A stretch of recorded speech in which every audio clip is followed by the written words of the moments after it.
Ni pinto, hindi mo mapaayos! Alam mo ba kung anong pinagdaanan ko? Para lang maipadala yung perang yon, tapos ibibigay mo lang sa babae mo? Bakit? Ha? Ikaw lang ba yung nahihirapan? Ikaw to di makausap na tama, di ba? Pati mga bata iniiwasan mo. Bakit alam ko ba kung ano nangyari sa'yo doon? Hindi naman, di ba? Hindi ko nga alam kung nanlalalaki ka eh. Kaya kinalimutan mo na kami mga bata.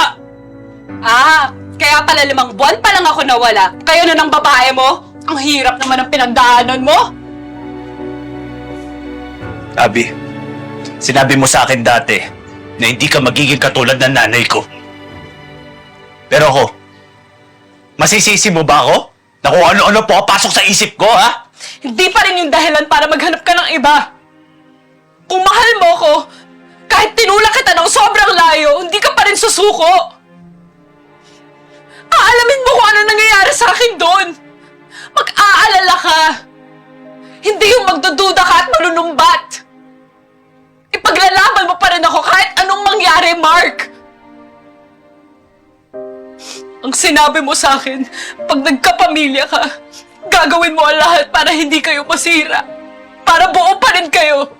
Pero hindi mo ginawa lahat, Mark. Sumuko ka kaagad!